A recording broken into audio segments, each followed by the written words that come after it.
आप सभी बच्चों को नमस्कार। फ्री डेमो क्लास का आज तीसरा दिन है और जैसा कि मैंने आप लोगों को बताया था कि डेमो क्लास का जो फर्स्ट डे था उसमें हम लोगों ने मेंटल एबिलिटी यानी कि मानसिक योग्यता के क्वेश्चंस को देखा था। हमने टॉपिक पढ़ा था ऑड मैन आउट, असंगत को अलग करना। मुझे पता है आप लोगों ने वो देख लिया होगा, लेकिन अगर आप में से कोई वो वीडियो नहीं देखा है तो अभी YouTube पे जाएं और ऑड मैन आउट का वीडियो देखें। दूसरा दिन यानी कि कल मैंने मैथ्स का एक टॉपिक लेके आया था, बहुत ही इंटरेस्टिंग टॉपिक था। उस टॉपिक का नाम है एलसीएम एंड एचसीएम, लघुत्तम समापवर्तक एवं महत्तम समापवर्त्य। तो इसको हमने कल बहुत अच्छे से डिटेल में पढ़ा है। अगर आपने वो वीडियो भी नहीं देखी तो जाए पीछे और वो वीडियो देखें। और आज बच्चों, आज डे 3 है फ्री डेमो क्लास का। फ्री डेमो क्लास का आज तीसरा दिन है और आज जो सब्जेक्ट मैं लेने वाला हूँ वो है लैंग्वेज, जिसमें पहले हम हिंदी को सॉल्व करेंगे, उसके बाद हम इंग्लिश को सॉल्व करेंगे। तो मैं आप लोगों को बता देता हूं कि आपके नवोदय विद्यालय के एग्जाम में 4 पैसेज आते हैं। सबसे पहले तो ये है कि अगर आप हिंदी मीडियम में फॉर्म भरते हैं तो हिंदी मीडियम वाला जो एग्जाम रहता है वो ज्यादा इजी रहता है, लेकिन जो इंग्लिश मीडियम वाला रहता है, ये इंग्लिश मीडियम वाला थोड़ा सा टफ रहता है। लेकिन जो बच्चे बचपन से इंग्लिश मीडियम में पढ़ते आ रहे हैं उनके लिए ये उतना टफ नहीं पड़ेगा। लेकिन अगर आप हिंदी मीडियम से हैं तो आप जरूर हिंदी मीडियम में ही फॉर्म भरिएगा। Without wasting a minute of time, बिना समय को वेस्ट किए मैं जल्दी से आपकी क्लास शुरू कर देता हूं। और हिंदी के पैसेज का पहला पैसेज मैं आपके सामने पढ़ता हूं। और बच्चों, पहला पैसेज आपके स्क्रीन पर आ रहा होगा। मैं वो ये आप स्क्रीन पर देख रहे हैं और साथ में स्क्रीन को देखते देखते ही मेरी ऑडियो सुने और उस कहानी को पढ़ें और बड़े ध्यान से सुनना, बड़े ध्यान से एक एक चीजों को सुनना। उसके बाद जो मैं क्वेश्चन पूछूंगा उसका आंसर आपको देना पड़ेगा। तो चलिए मैं क्लास शुरू करता हूं। Let's start. कहानी ध्यान से सुनना। पूनम की रात थी, सड़क पर तेज चांदनी फैली थी। मैं धीरे धीरे टहल रहा था। अचानक मुझे सीटी की आवाज सुनाई पड़ी। पहले मैंने सोचा यह कोई मुझ जैसा ही देर शाम को सैर करने वाला लड़का है। सीटी की आवाज ऊंची और प्रसन्नता भरी थी। अचानक साइकिल पर सवार एक लड़का मेरी बगल से तेजी से गुजरा। मैं उसका चेहरा देख नहीं पाया। कुछ ही मिनट में वह वापस लौट आया। इस बार वह मुझसे कुछ फुट की दूरी पर रुका, मेरी ओर मुस्कुराया। आपको लग रहा है कि ये भूत हो सकता है? देखते हैं। वह दुबला पतला 14 साल का लग रहा था। वह एक स्कूली ब्लेजर, ध्यान से सुनना, वह एक स्कूली ब्लेजर, एक टोपी और एक स्कार्फ पहने था। उसकी आंखें चांदनी जैसी ही चमकीली और ठंडी थी। तुम्हारी साइकिल पर घंटी नहीं है? मैंने कहा। वह कुछ नहीं बोला। मैंने अपना हाथ बाहर निकाला पर उसने उसे नहीं थामा। फिर अचानक ही वह तेजी से निकल गया। अगले दिन मुझे बताया गया कि वह सीटी वाला लड़का एक भूत था। क्या था? भूत था। तो आपने पढ़ लिया। पूनम की रात थी। मैं यानी कि जो ये लिखने वाला था, लिखने वाला राइटर है, वो पूनम की रात थी और रात में वो अंधेरे में चल रहा था।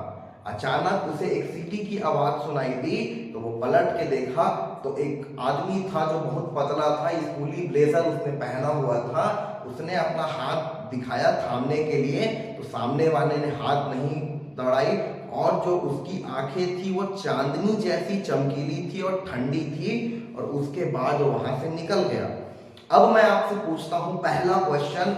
मुझे लगता है अब बिना आंसर के ही आप बता दोगे। पहला क्वेश्चन है, अचानक कौन दिखाई पड़ा? ऑप्शन नंबर ए है सीटी वाला लड़का, ऑप्शन नंबर 2 है चांदनी, ऑप्शन नंबर 3 है चांद, ऑप्शन नंबर 4 है आवाज। तो इसका आंसर तो आप जानते हो, अचानक उसे एक सीटी वाला लड़का दिखाई पड़ा। क्वेश्चन नंबर 2 है, लड़के ने क्या नहीं पहना था? देखो बच्चों, जब हम इस कहानी को पढ़ रहे थे तो हमने इस कहानी में ये पढ़ा था कि वह लड़का एक स्कूली ब्लेजर, एक टोपी और एक स्कार्फ पहना हुआ था। तो उसने क्या नहीं पहना था ये पूछा है। तो लड़के ने क्या नहीं पहना था? ऑप्शन नंबर ए स्कार्फ, स्कार्फ तो उसने पहना था। ऑप्शन नंबर 2 टोपी, टोपी भी उसने पहना था। ऑप्शन नंबर 3 ओवरकोट, उसने ओवरकोट नहीं पहना था। और ऑप्शन नंबर 4 ब्लेजर, हमने कहानी में ही पढ़ा था कि उसने स्कूली ब्लेजर पहना था। अब हम आते हैं क्वेश्चन नंबर 3 पे। क्वेश्चन नंबर 3 कहता है लड़के ने सैर करने वाले का हाथ क्यों नहीं थामा? क्यों नहीं थामा? ऑप्शन नंबर ए उसके हाथ नहीं थे। ऑप्शन नंबर 2 उसे वह पसंद नहीं था। ऑप्शन नंबर 3 वह एक भूत था। तो यही आंसर आपका करेक्ट है, वह एक भूत था। लेकिन हमें ऑप्शन नंबर 4 को भी देखना है और ऑप्शन नंबर 4 में है वह उदास था। तो इसका आंसर आएगा बच्चों 3। अब क्वेश्चन नंबर 4 पे आ जाइए। क्वेश्चन नंबर 4 है लड़के के बारे में सबसे अनोखी बात क्या थी? पहला, वह साइकिल तेज चला रहा था। दूसरा, उसकी आंखें चांदनी सी चमकीली और ठंडी थी। तीसरा, उसने स्कूली वर्दी पहनी थी। चौथा, वह सीटी बजा रहा था। देखो बच्चों, चारों ऑप्शन सही हैं, पहली बात बता दो। लेकिन अनोखी बात क्या है ये पूछा है। देखो, वह साइकिल तेज चला रहा था, ये बात सत्य है। उसकी आंखें चांदनी सी चमकीली और ठंडी थी, ये भी बात सत्य है। उसने स्कूल वर्दी पहनी थी, ये भी बात सत्य है। वह सीटी बजा रहा था, यह भी बात सत्य है। लेकिन सबसे अनोखी बात इसमें क्या थी बच्चों? सबसे अनोखी बात है कि उसकी आंखें चांदनी सी चमकीली और ठंडी थी। अब पांचवा क्वेश्चन है टहलना का उपयुक्त अर्थ होगा। टहलना का मतलब तो आप जानते होंगे। तो ऑप्शन नंबर ए है भागना, ऑप्शन नंबर बी घूमना, ऑप्शन नंबर 3 दौड़ना, ऑप्शन नंबर 4 चलना। तो टहलने का उपयुक्त अर्थ होगा बच्चों ऑप्शन नंबर 2 यानी कि घूमना। चलिए, अब पैसेज हमारा पहला हो गया। आई होप आप सबको मजा आ रहा होगा। ऐसे ही बच्चों हिंदी मीडियम में आप फॉर्म भरोगे तो ऐसे ही इजी आपको कहानी देगा। 4 लाइन, जितनी ज्यादा लाइन का नहीं रहेगा, बहुत शॉर्ट कहानी रहेगी। और जो क्वेश्चन रहेगा वो उसी पैसेज से ही, उसी कहानी से ही रहेगा, उसके बाहर का नहीं रहेगा। ठीक है, तो इसीलिए आपको बड़े ध्यान से सारे कहानी को सुनना है और समझना है। तो चलिए दूसरा पैसेज, दूसरा अनुच्छेद में पढ़ता हूँ। दूसरा अनुच्छेद स्टार्ट करता हूँ मैं। सिमी एक मादा पिल्ला थी, वह बड़ी आकर्षक थी। आशा को वह एक पार्क में रोती हुई मिली। जब उसने उसे ऊपर उठाया तो सिमी ने रोना बंद कर दिया और उसे देखने लगी। आशा को उसका देखना अच्छा लगा और उसने उसे घर ले जाने का निश्चय कर लिया। आशा को क्या बात अच्छा लगा? आशा को सिमी का देखना बहुत ज्यादा अच्छा लगा, इसीलिए वो उसको घर ले गई। उसकी माँ ने भी इस विचार को मान लिया। उन दोनों ने उसका नाम रखा सिमी और उसे खुशी खुशी घर ले आए। अभी तक उस मादा पिल्ले को किसी ने कुछ नहीं सिखाया था, इसलिए आशा ने सोचा कि वह उसे सिखाएगी। अगली सुबह वह सिमी को बाहर लेकर गई, उसे कुछ बातें सिखाई। सिखाने वाले को कुछ कठोर होना ही पड़ता है, इसीलिए जब उसने बात नहीं मानी तो उसने दंड दिया और जब वह जो चाहती कर दिखाया तो उसे इनाम दिया। 1 सप्ताह के भीतर ही सिमी एक अच्छी सभ्य पिल्ला बन गई। क्वेश्चन नंबर 1 में बोलता हूँ, आशा सिमी को घर ले आई क्योंकि पहला, उसे उस पर तरस आ गया था। दूसरा, उसे एक पिल्ले की जरूरत थी। तीसरा, उसे उसका देखना अच्छा लगा। चौथा, उसे कुत्तों की चाहत थी। तो बच्चों हमने कहानी की स्टार्टिंग में ही पढ़ा था कि आशा ने उस पिल्ला को, सिमी को अपने पास क्यों ले आया? क्योंकि उसका देखना उसे अच्छा लगा। तो ऑप्शन नंबर 3 आपका एकदम करेक्ट आंसर है। अब क्वेश्चन नंबर 2 पे आ जाओ।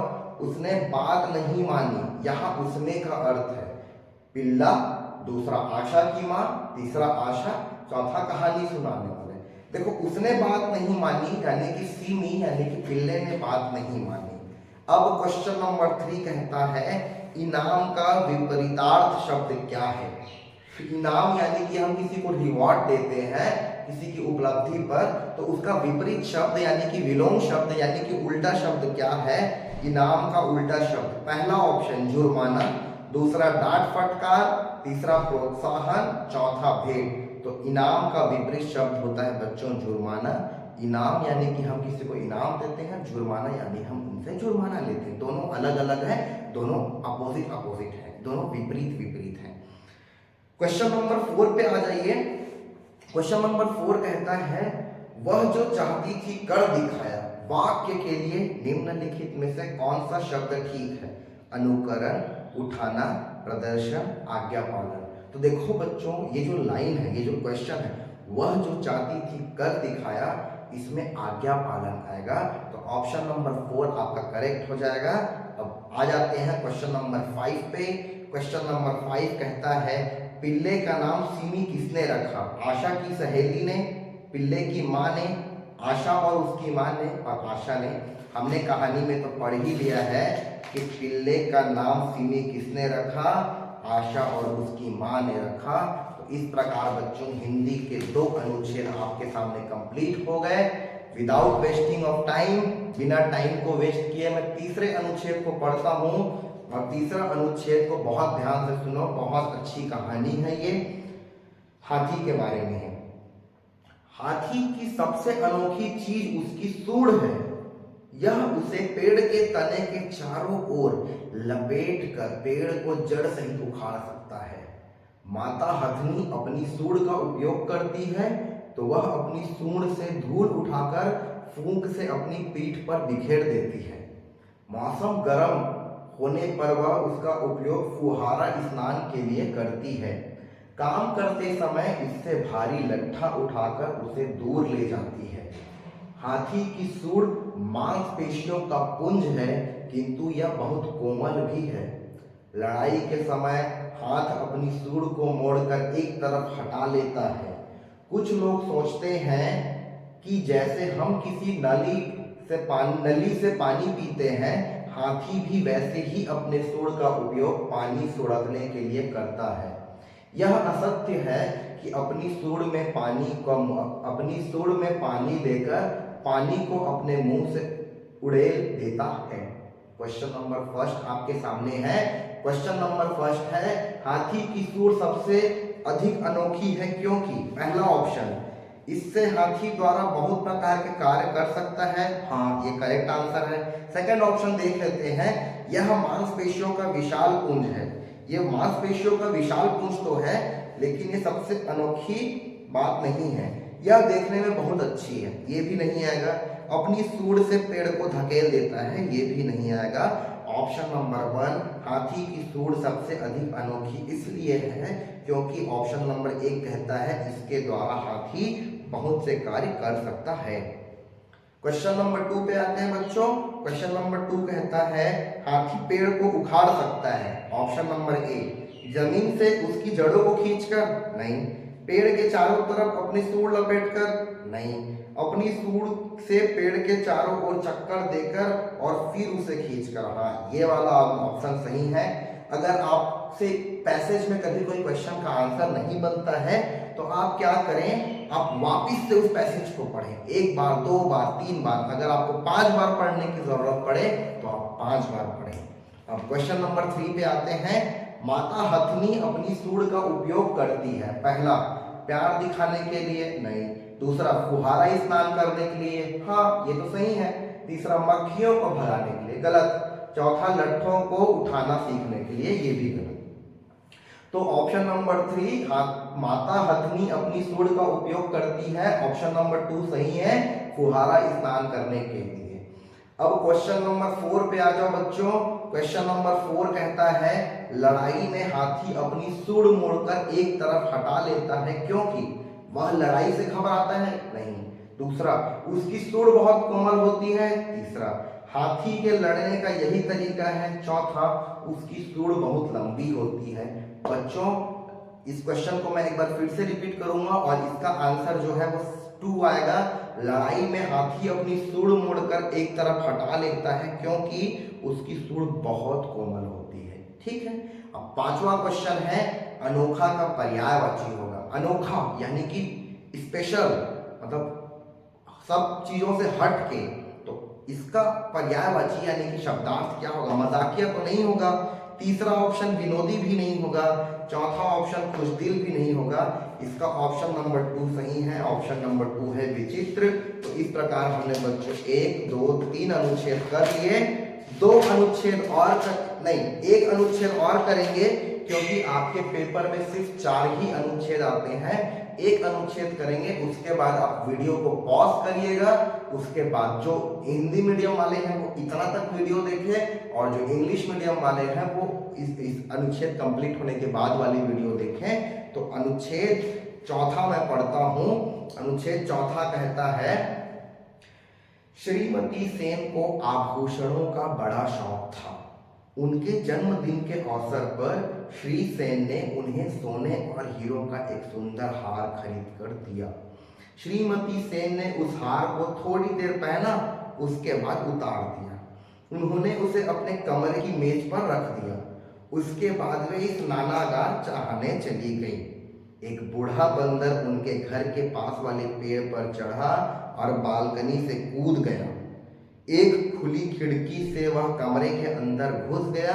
बंदर को वह हार मिल गया और उसने अपनी गर्दन पर लपेट लिया। देखो, उसके बाद बंदर ने साइड टेबल पर रखे हुए चॉकलेट और फल खाए। जब श्रीमती सेन स्नानागार से लौटी तो उन्हें अपना हार नहीं मिला। वे जोर से चिल्ला पड़ी। तो श्रीमती सेन को आभूषणों का बहुत ज्यादा शौक था। तो श्री जो सेन थे, उनके जो हस्बैंड यानी कि पति थे, उन्होंने श्रीमती सेन का दिल रखने के लिए हीरे का, सोने का और हीरो का एक बड़ा सा आभूषण, गले का हार दिया। उसने वो थोड़ी देर पहना और उसके बाद वो उतार के एक टेबल पे, एक मेज पे रख दी। फिर वे स्नानागार चली गई नहाने के लिए। तभी एक बंदर खिड़की से आया, उसने उस हार को देखा, अपने गले पे लपेटा और उस जगह पे रखे हुए चॉकलेट और फ्रूट्स भी खा लिया और चले गया। और जैसे ही श्रीमती सेन अपने स्नानागार से निकली, वैसे ही देखी तो उसका हार नहीं था। वो जोर से चिल्ला पड़ी। अब इसके क्वेश्चंस करते हैं बच्चों। क्वेश्चन नंबर 1 है, श्रीमती सेन ने अपने जन्मदिन के अवसर पर क्या पहना था? ऑप्शन नंबर ए, सोने और हीरो की एक हार। हाँ, यही करेक्ट आंसर है। चलो दूसरा देखते हैं। दूसरा ऑप्शन, एक सुंदर ड्रेस। तीसरा, एक हीरे की अंगूठी। चौथा, सोने की चूड़ियां। तो बच्चों, श्रीमती सेन ने क्या पहना था? सोने और हीरो की एक हार पहनी थी अपने जन्मदिन के अवसर पर। अब हम जल्दी से आ जाते हैं क्वेश्चन नंबर 2 पे। और क्वेश्चन नंबर 2 क्या कहता है? श्रीमती सेन ने हार कहाँ रखा था? ऑप्शन नंबर ए, स्नानागार में। नहीं। ऑप्शन नंबर 2, कमरे की मेज पर। यस। ऑप्शन नंबर 3, खिड़की पर। नहीं। ऑप्शन नंबर 4, शेल्फ पर। नहीं। तो क्वेश्चन नंबर 2, श्रीमती सेन ने हार कहाँ रखा था? इसका आंसर आएगा कमरे की मेज पर। अब आ जाइए तीसरे क्वेश्चन पे। तीसरा क्वेश्चन कहता है, बंदर कमरे में कैसे घुसा? ऑप्शन नंबर ए, स्नानागार से। नहीं, बंदर तो खिड़की से आया, तो पहला ऑप्शन गलत हो जाएगा। ऑप्शन नंबर 2 देखो, एक खुले दरवाजे से। नहीं, दरवाजा तो खुला ही नहीं था। ऑप्शन नंबर 3, छत से। नहीं। ऑप्शन नंबर 4 करेक्ट है। ऑप्शन नंबर 4 कहता है एक खुली खिड़की से। जी हाँ, बंदर एक खुली हुई खिड़की से कूद कर आ गया था। क्वेश्चन नंबर 4 पे आ जाते हैं। क्वेश्चन नंबर 4 कहता है, श्रीमती सेन के हार का क्या हुआ? पहला, श्री सेन उसे ले गए थे। गलत। ऑप्शन नंबर 2, यह मेज पर रखा था। हाँ, रखा तो था, लेकिन उस हार का क्या हुआ पूछा है। और ऑप्शन नंबर 3 पे आ जाओ, एक बंदर उसे उठा ले गया। और यही करेक्ट आंसर है बच्चों, एक बंदर ले गया। ऑप्शन नंबर 4 है, चोर ने उसे चुरा लिया। कोई चोर नहीं आया था, एक बंदर आया था और उस बंदर ने क्या किया? उसके सोने हीरे के उस हार को खुद के गले पे लपेट दिया और भाग गया। क्वेश्चन नंबर 5 पे आते हैं। चिल्ला पड़ी का क्या अर्थ है? चिल्ला पड़ी का अर्थ होता है धीरे से चीखी। नहीं। ऑप्शन नंबर 2, जोर से शोर मचाते हुए चिल्लाई। यस, यही करेक्ट आंसर है। चिल्ला पड़ी का क्या अर्थ है? जोर से शोर मचाते हुए चिल्लाई। ऑप्शन नंबर 3 धीरे धीरे सिसकी, नहीं होगा। ऑप्शन नंबर 4 दूसरे को दोष दिए, ये भी नहीं होगा। तो इस प्रकार बच्चों आपके नवोदय विद्यालय में कुल 4 पैसेज आते हैं और 4 पैसेज हिंदी के हमने कर लिए। तो जो बच्चे हिंदी मीडियम वाले हैं वो इस वीडियो को यहीं तक देखें और जो बच्चे इंग्लिश मीडियम वाले हैं वो आगे की वीडियो को देखें। अब चलिए हम इंग्लिश का पैसेज शुरू करते हैं। चलिए बच्चों, हिंदी तो हमारा हो गया, अब हम स्टार्ट करते हैं इंग्लिश। जो बच्चे इंग्लिश मीडियम में फॉर्म डालेंगे उन्हें पैसेज भी इंग्लिश में आएगा। और मैं बता दूं कि इंग्लिश पैसेज थोड़ा सा टफ रहता है देन इन हिंदी। तो इंग्लिश पैसेज में आपको क्या करना है, एक बार पैसेज को पहले पूरा पढ़ना है, फिर क्वेश्चन नंबर 1 पे जाना है। क्वेश्चन में वो वर्ड ढूंढना है, कोई भी, वो मान के चलो कोई वर्ड आ गया, मान के चलो एक वर्ड आ गया एक्सक्यूज, तो आपको देखना है कि उस पैसेज में वो एक्सक्यूज वर्ड कहाँ पे है। जहां पे भी वो एक्सक्यूज वर्ड रहेगा आंसर उसी के आसपास ही रहेगा। आप लोगों को जब मैं सॉल्व करूंगा तो आप लोग इजीली बता सकते हो। जल्दी से मैं पैसेज नंबर 1 शुरू करता हूं।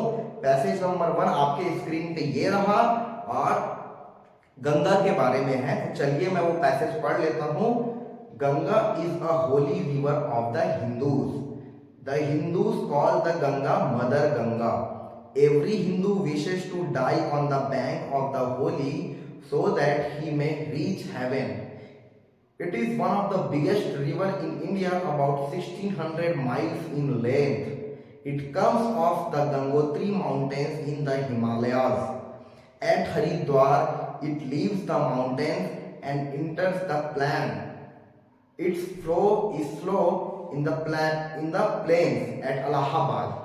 The Yamuna also joins it and the confluence is known as Triveni. After flowing from Bihar and Bengal, it flows into the Bay of Bengal. It is very useful for our country.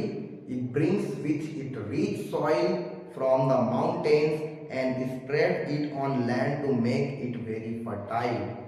देखो अब मैं आपको हिंदी में इसका मतलब बता देता हूँ। Ganga is a Holi river of Hindus. Ganga नदी जो है वो हमारी पवित्र नदी है, उसे हम माँ गंगा यानी मदर गंगा भी कहते हैं। हर हिंदू चाहता है कि उनका जब अंतिम संस्कार हो तो वो गंगा नदी पे ही हो। और आगे मैं बताता हूँ, ये गंगा नदी जो है वो एक बहुत बड़ा नदी है इंडिया का। 1600 माइल उसका लेंथ है और गंगोत्री माउंटेन से वो आता है और हरिद्वार में वो पहाड़ों को छोड़ के आगे की ओर बढ़ जाता है। It flows is slow on plains at Allahabad. और यमुना नदी भी इलाहाबाद में, अभी उसको प्रयागराज बोलते हैं पर उत्तर प्रदेश में एक जगह है इलाहाबाद, वहां पे गंगा और यमुना दोनों नदी मिलती है और उसी जगह को हम त्रिवेणी संगम कहते हैं। और अंत में वो बे ऑफ बंगाल यानी कि बंगाल की खाड़ी में जाकर मिल जाती है। और जो गंगा नदी का जो मिट्टी रहता है वो बहुत ज़्यादा उपजाऊ रहता है, फर्टाइल रहता है। तो जल्दी से अब मैं क्वेश्चन नंबर 1 करता हूँ। Which is the holy river of Hindus? Option A Ganga, option B Godavari, option C Yamuna, option D Kaveri. तो होली रिवर तो गंगा ही है, तो ऑप्शन नंबर ए आपका करेक्ट हो जाएगा। और क्वेश्चन नंबर 2 पे आ जाते हैं। क्वेश्चन नंबर 2 कहता है विच is the biggest river in India? हमने अभी पढ़ा कि Ganga river one of the biggest river है जिसकी लेंथ है 1600 माइल्स। तो इसका आंसर भी गंगा आ जाएगा जो कि ऑप्शन नंबर 2 पे है। क्वेश्चन नंबर 63 पे आ जाओ। क्वेश्चन नंबर 3 पे, where does the Ganga leaves the plan mountains? Option A Haridwar, option B Nainital, option C Allahabad, option D Kanpur. तो माउंटेन्स को ये कहाँ छोड़ता है? हरिद्वार से छोड़ता है। 60 क्वेश्चन नंबर नेक्स्ट है, वेयर इज द त्रिवेणी? अभी थोड़ी देर पहले आपको बताया कि उत्तर प्रदेश में एक प्रयागराज यानी कि इलाहाबाद करके जगह है, वहां गंगा नदी और यमुना नदी मिलती है, वहीं पे त्रिवेणी संगम बनाती है। तो इसका आंसर जो आ जाएगा इलाहाबाद। नेक्स्ट क्वेश्चन देखो, the Confluence is known from the name of Triveni, from name of Kaveri, from name of Godavari, from name of Ganga. तो इसका नाम, इसका आंसर आ जाएगा फ्रॉम नेम ऑफ त्रिवेणी। तो इस प्रकार बच्चों इंग्लिश के पैसेज कुछ ऐसे ही आते हैं और इस प्रकार से हम इंग्लिश के पैसेज को सॉल्व करते हैं। अब इंग्लिश का दूसरा पैसेज आपके स्क्रीन पे ये रहा। ये कहानी है लाल बहादुर शास्त्री जी के बारे में। हमारे देश के दूसरे प्रधानमंत्री थे, बहुत अच्छे नेता थे, बहुत अच्छे लीडर थे और उनके लीडरशिप की वजह से आज हमारा इंडिया एक अच्छे जगह पे है, जस्ट बिकॉज ऑफ लाल बहादुर शास्त्री। तो छोटा सा पैसेज मैं जल्दी से पढ़ देता हूं। लाल Bahadur Shastri was the second prime minister of India. He is said to be one of the best leader India has ever produced, but only a few people know about his early life. He battled against all odds in his life to complete his studies. After completing his studies, he did not opt for any job. He was eager to join freedom movement. Soon he became a mass leader. He became the Prime Minister of India in 1964. He was a laborious person and worked at least 16 hours a day. यानी दिन के 16 घंटे वो काम करते थे, इतने अच्छे प्रधानमंत्री थे। अब हिंदी में इसका मतलब बता देता हूँ।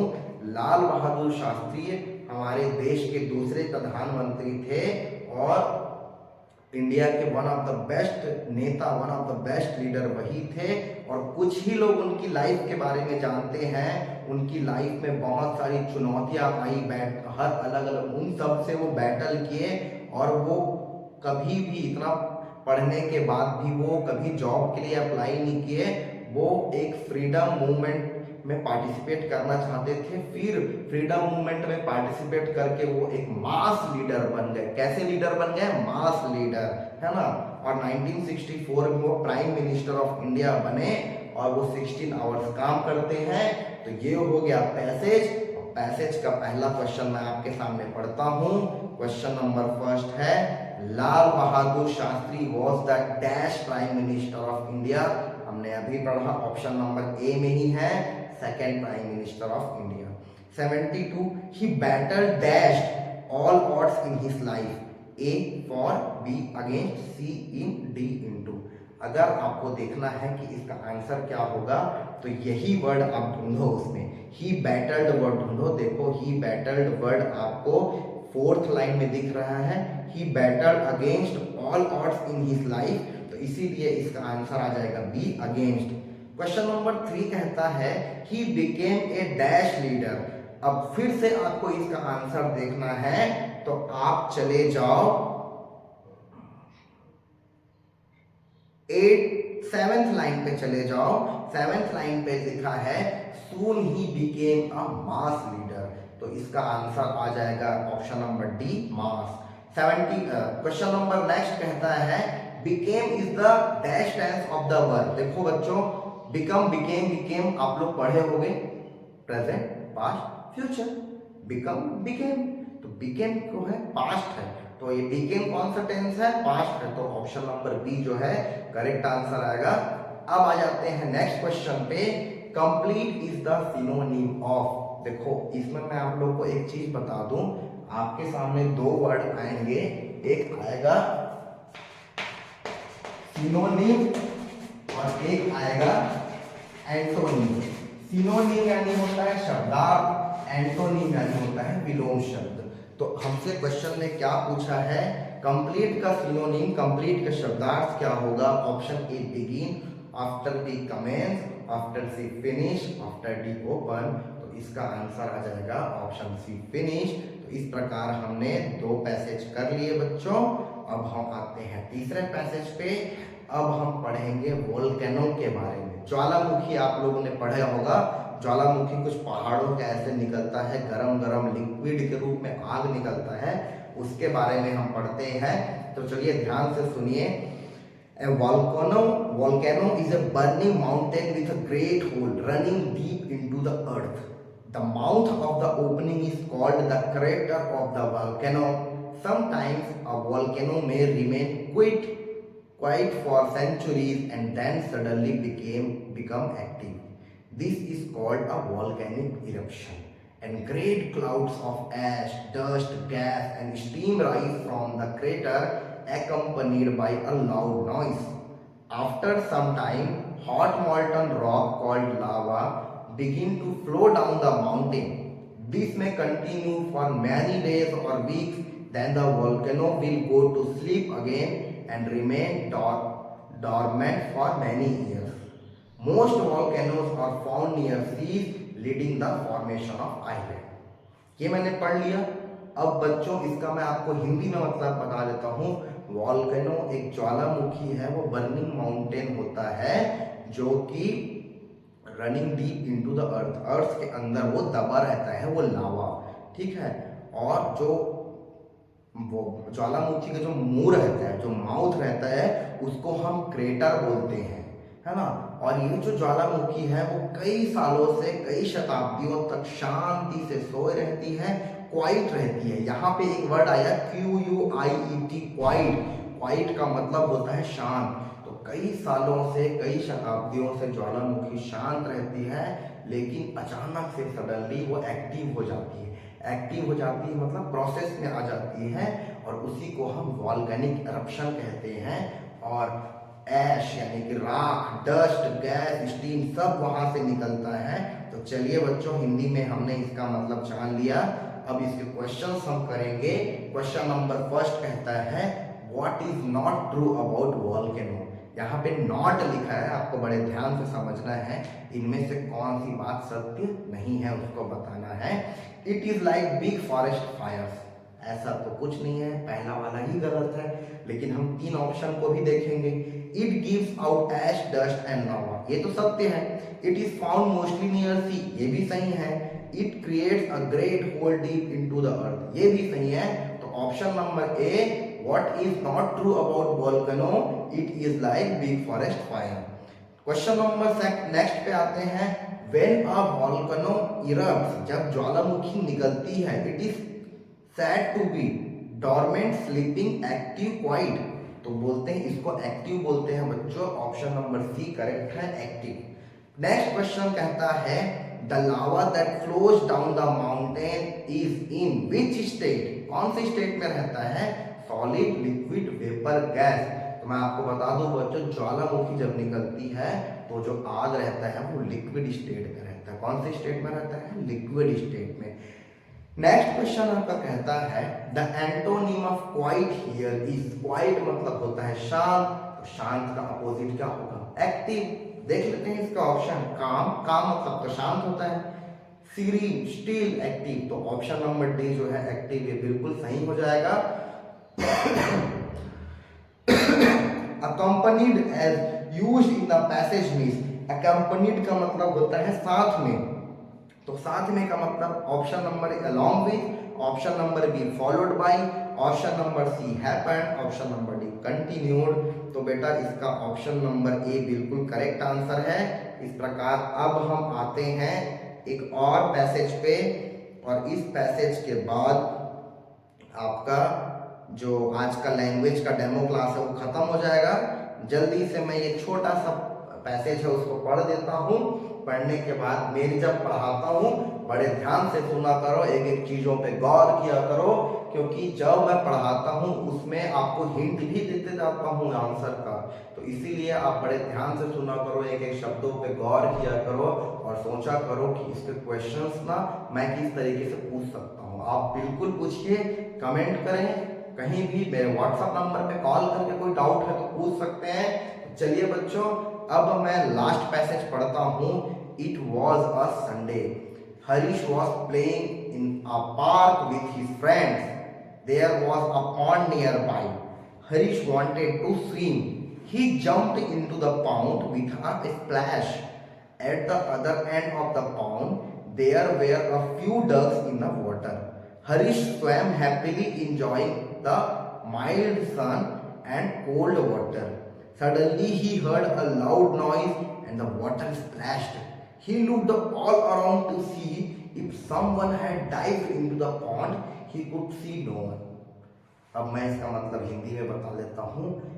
It was a Sunday, Sunday का दिन था, हरीश पार्क में खेल रहा था अपने फ्रेंड्स के साथ, और वहीं पे एक पॉन्ड था यानी कि तालाब था। हरीश उसमें तैरना चाहता था और तैरने की वो इच्छा रखा और वो जाके उसमें कूद गया, जंप किया स्प्लैश के साथ। जैसे ही वो कूदा तो पानी जैसे छिटकता है ना, बिल्कुल वैसे ही एक स्प्लैश के साथ हरीश उस पे जंप किया और वह देखा कि उसमें बहुत सारे डक यानी कि बतख भी थे। और हरीश जो था वो माइल्ड सन यानी कि जो मौसम था वो थोड़ा गर्म था, वार्म था, सन के अंदर कोल्ड वाटर में वो इंजॉय कर रहा था। तभी अचानक से उसने एक आवाज सुनी, स्प्लैश सुना, तो कोई और कूदा। वो देखा कौन कूदा, तो वहां पे कोई नहीं था। चलिए अब क्वेश्चन नंबर 1 कर लेते हैं बच्चों। क्वेश्चन नंबर 1 कहता है Harish was playing in the park with his option number A brothers, option number B class fellows, option number C friends, option number D team. तो हमने, अगर आपको इसका आंसर तो पता ही होगा कि हरीश अपने दोस्तों के साथ खेल रहा था, फ्रेंड्स के साथ, लेकिन तब भी आपको डाउट है तो आप पहला ही लाइन देखो, it was a Sunday Harish was playing in the park with his friends. इसका आंसर आ जाएगा option number C friends. Next question देखते हैं। नेक्स्ट क्वेश्चन कहता है Harish jumped into the pond, option number A to swim, to catch fish, to chase the ducks, to have a bath. उससे swim करने का मन किया इसीलिए वो तालाब में कूद गया, तो इसीलिए Harish jumped into the pond to swim. इसका आंसर आएगा ऑप्शन नंबर ए। आ जाते हैं नेक्स्ट क्वेश्चन पे। नेक्स्ट क्वेश्चन कहता है the weather was very hot, नहीं वेरी हॉट तो नहीं था। Option number B just warm, हाँ क्योंकि सन निकला था तो वार्म तो था ही। Option number C very cold, नहीं। Option number D cool with rain, rain तो हमने कहीं पढ़ा नहीं है, तो the weather was just warm. Option number B बिल्कुल करेक्ट हो जाएगा। अब आते हैं सेकंड लास्ट क्वेश्चन पे। Who else was there in the pond, उस पॉन्ड पे, उस तालाब पे और कौन था। Option A few ducks, option B two boys, option C Harish friends, option D fishersman. तो जब वो उस तालाब में नहाने के लिए कूदा तो उसमें फ्यू डक्स थे, उसमें बतख थे, तो who was else in the pond, इसका आंसर आएगा option number A few ducks. Last question पे आते हैं। The word dived means the same as slipped, flanned, crime, jump, climb. चलो बच्चों, डाइव का मतलब क्या होता है आपको बताना है। डाइव का मतलब होता है जंप। इसका आंसर आएगा ऑप्शन नंबर सी। तो इस प्रकार से आज जो था आपका लैंग्वेज का डेमो क्लास था, तो इस प्रकार मैंने हिंदी भी कवर कर लिया और इंग्लिश भी कवर कर लिया। जो हिंदी मीडियम वाले हैं वो सिर्फ हिंदी के पार्ट को देखें, जो इंग्लिश मीडियम वाले हैं वो इंग्लिश के पार्ट को देखें। दोनों देख के अपना टाइम वेस्ट मत करना। और अगर आपको लगता है कि अगर आपको खुद को टेस्ट करना है कि मैं हिंदी में भरूं कि इंग्लिश में, तो आप दोनों को देखिए, हिंदी और इंग्लिश दोनों को, और आपको जो सरल लगता है वो आप चूज कीजिए। तो इस प्रकार लैंग्वेज का फ्री डेमो क्लास आज कंप्लीट हो गया बच्चों। तो आप सभी को थैंक यू सो मच जुड़ने के लिए, इस वीडियो को एंड तक देखने के लिए बहुत बहुत धन्यवाद। और अगर आपको ये वीडियो अच्छी लगी तो आप लाइक करें, आप अपने आंसर्स कमेंट करें, जो भी क्वेरीज हैं वो कमेंट कर सकते हैं। और प्लीज इस वीडियो को जितना ज्यादा से ज्यादा हो सके शेयर करें और मेरे चैनल को सब्सक्राइब करें। तब फिर मिलते हैं नई एनर्जी के साथ, नए जोश के साथ, नए इंथुसियाज्म के साथ। तब तक के लिए जय हिंद, जय भारत, जय नवोदय।